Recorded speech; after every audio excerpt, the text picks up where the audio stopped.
I am so nervous. I got this.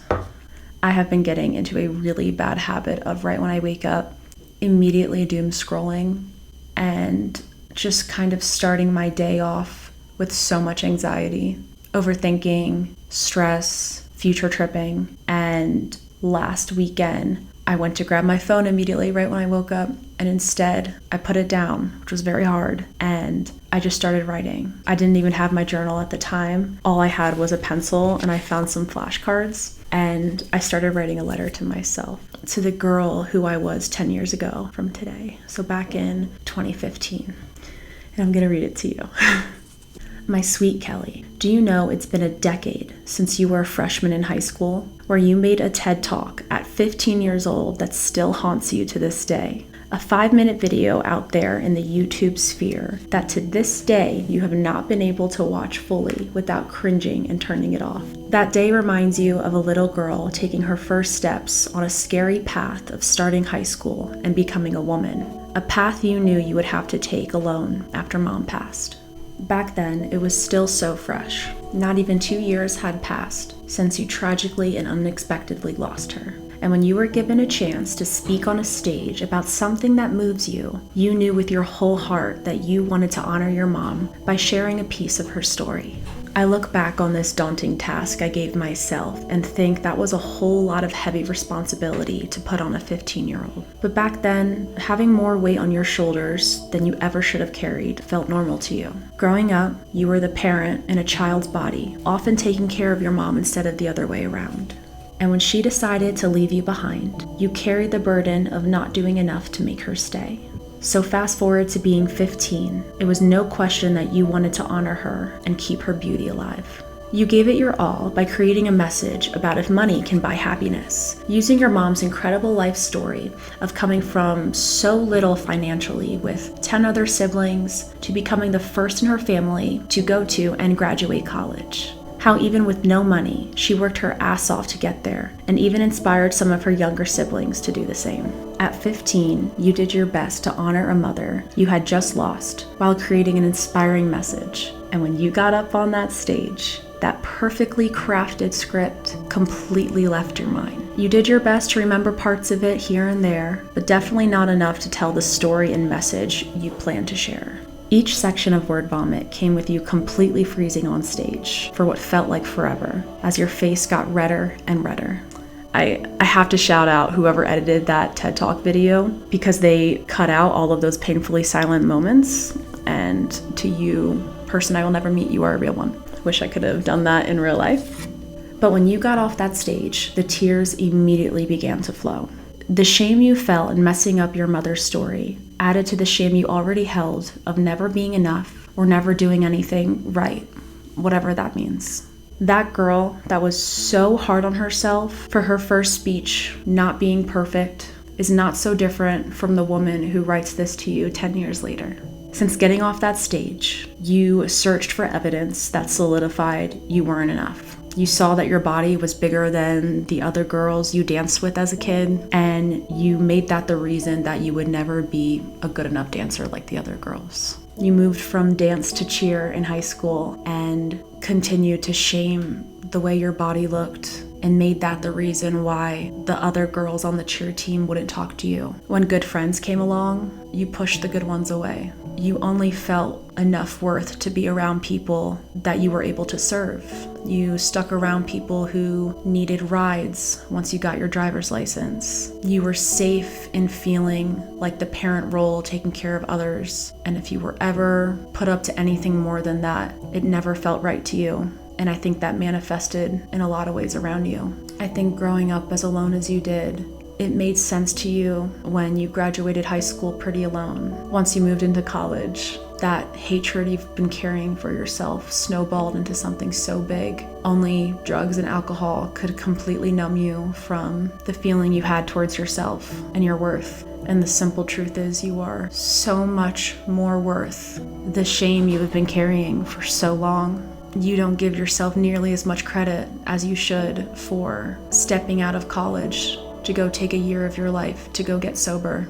You've been sober since 2019. What is that, 6 years sober? Coming from having addiction on both sides of your family, that's incredible. Instead of beating yourself up, you don't acknowledge that you survived, and you get to be sitting here talking to that little self that you still carry right now.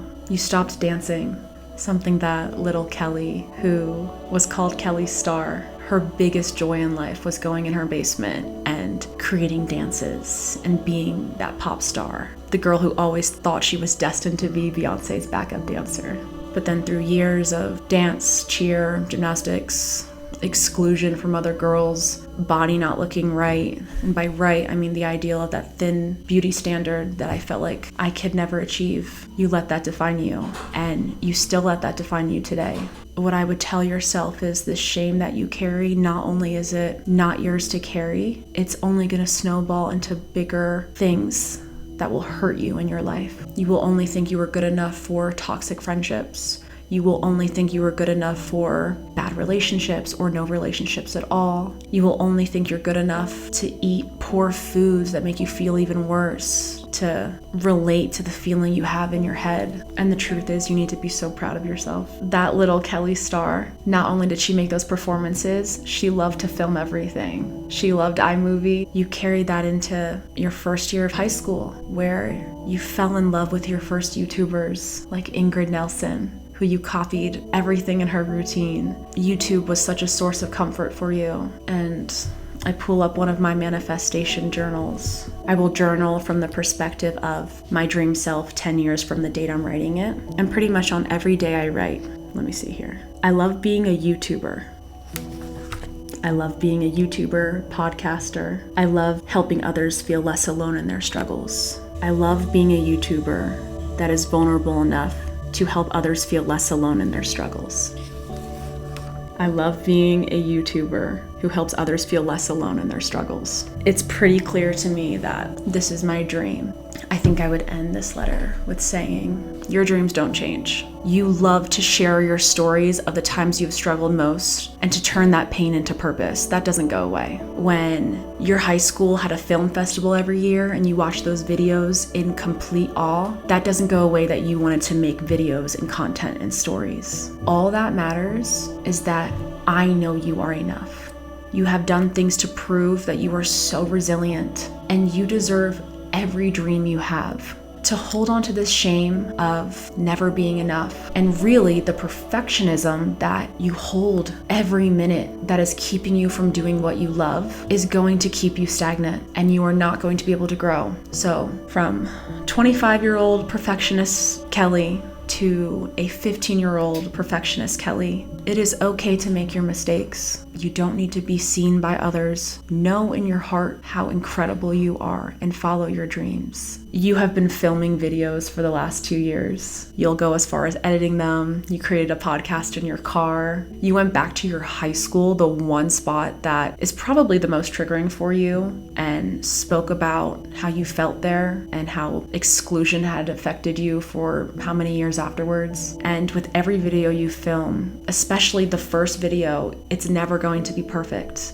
And I need to fight for you in the fact that you are enough to post a video. It doesn't matter how bad it's going to be. It does not matter how perfect it is. The reality is it's not going to be perfect. The reality is I have come back to these little library rooms. This is my 3rd week coming back here because I had to get the right cord for this mic, which took a week. Another week, I spent so many hours trying to figure this out, and something with the filming was wrong, right? So now we're on week 3, and it doesn't matter, because what does matter is there has been something egging you on in your brain every day for how many years. You don't want to be some kind of perfect thin model, right? Yet you use the way you hate your body as an excuse that you cannot post things. How hypocritical is that, though? You want to show people a vulnerable side of yourself that just struggles, because it would have helped you so much when you were struggling just to know that there are other people struggling like you did. That's all you want. Yet, if a video isn't perfect, you don't post it. So here I am, making maybe a really shitty video and telling that girl who, on the day she did that TED Talk, which to this day, I've always been calling it my biggest regret, I am so fucking proud of you. I'm so proud of you for getting on that stage, wanting to honor your mom. Sorry. I'm not sorry.